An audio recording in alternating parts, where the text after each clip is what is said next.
आज से कुछ साल पहले तक इंडिया की सबसे बड़ी एनर्जी प्रॉब्लम थी हमारा पेट्रोल। हम जितना पेट्रोल यूज़ करते हैं उसका एक बड़ा हिस्सा हम दूसरे देशों से खरीदते हैं। लेकिन अब इंडिया एक ऐसे फ्यूल की तरफ बढ़ रहा है जो खेतों से आ रहा है। एक ऐसा फ्यूल जिसे लेकर कहा जा रहा है कि ये पेट्रोल का अल्टरनेटिव बन सकता है और इसका नाम है इथानॉल।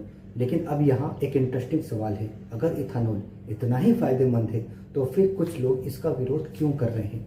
क्या इथेनॉल सच में इंडिया को एनर्जी इंडिपेंडेंट बना सकता है या फिर इसके पीछे एक ऐसी प्रॉब्लम है जिसके बारे में कम लोग बात कर रहे हैं?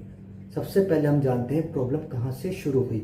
इंडिया की इकोनॉमी ग्रो कर रही है, गाड़ियाँ बढ़ रही है, फ्यूल की डिमांड बढ़ रही है, लेकिन पेट्रोल के लिए इंडिया को क्रूड ऑयल इंपोर्ट करना पड़ता है। मतलब दुनिया के कुछ देशों पर हमारी एनर्जी डिपेंडेंसी बनी हुई है। इसी प्रॉब्लम का एक सोल्यूशन निकाला गया, इथानॉल ब्लेंडिंग।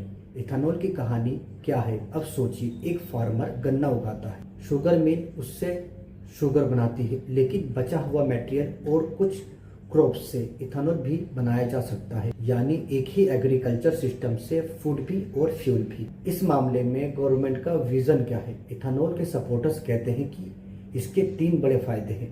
पहला, ऑयल इंपोर्ट कम हो सकता है। दूसरा, फार्मर्स को एक्स्ट्रा मार्केट मिल सकता है। और तीसरा, जो कि सबसे बड़ा है, वो है रिन्यूएबल फ्यूल होने की वजह से एमिशंस रिड्यूस हो सकते हैं। लेकिन असली डिबेट यहाँ है। अब सवाल उठता है कि अगर हम खेतों की फसल फ्यूल बनाने में यूज करेंगे तो क्या इसका इफेक्ट फूड प्राइस पर पड़ेगा? अगर शुगर केन की डिमांड बढ़ेगी तो क्या पानी की प्रॉब्लम और सीरियस हो सकती है, क्योंकि शुगर केन एक वाटर इंटेंसिव क्रॉप है। अब जानते हैं इसकी ग्लोबल रियलिटी क्या है। दुनिया के कई देश इथानॉल यूज कर रहे हैं, लेकिन हर कंट्री के मॉडल अलग है। कहीं कौन से इथानॉल बनता है, कहीं शुगर केन से और कहीं एग्रीकल्चर वेस्ट से।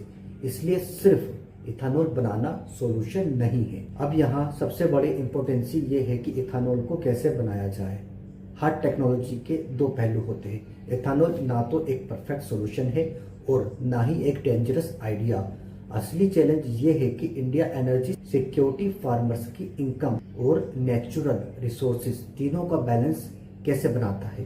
क्योंकि फ्यूचर सिर्फ पेट्रोल या इथानॉल का नहीं होगा, फ्यूचर उन कंट्रीज का होगा जो अपनी एनर्जी को स्मार्ट वे से मैनेज कर पाएगी।